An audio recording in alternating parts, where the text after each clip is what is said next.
కొన్ని నెలలుగా బాక్సాఫీస్ చాలా డల్గా ఉంది. పెద్ద సినిమాలు ఎక్కువగా రిలీజ్ కావటం లేదు. చిన్న మిడ్ రేంజ్ సినిమాలకి బిజినెస్ అవ్వటం లేదు.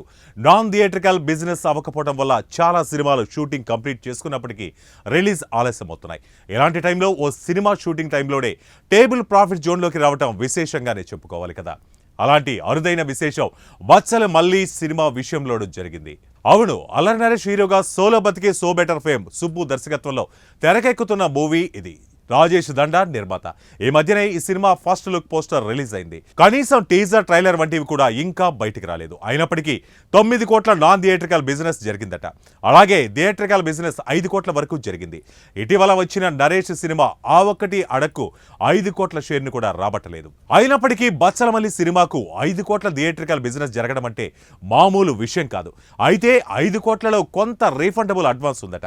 టీజర్ ట్రైలర్ రిలీజ్ అయ్యి వాటికి మంచి రెస్పాన్స్ వచ్చి బజ్ ఏర్పడితే అల్లరి నరేష్ కమర్షియల్ హిట్ కూడా ఈజీగా కొట్టేసే ఛాన్స్ ఉంటుంది.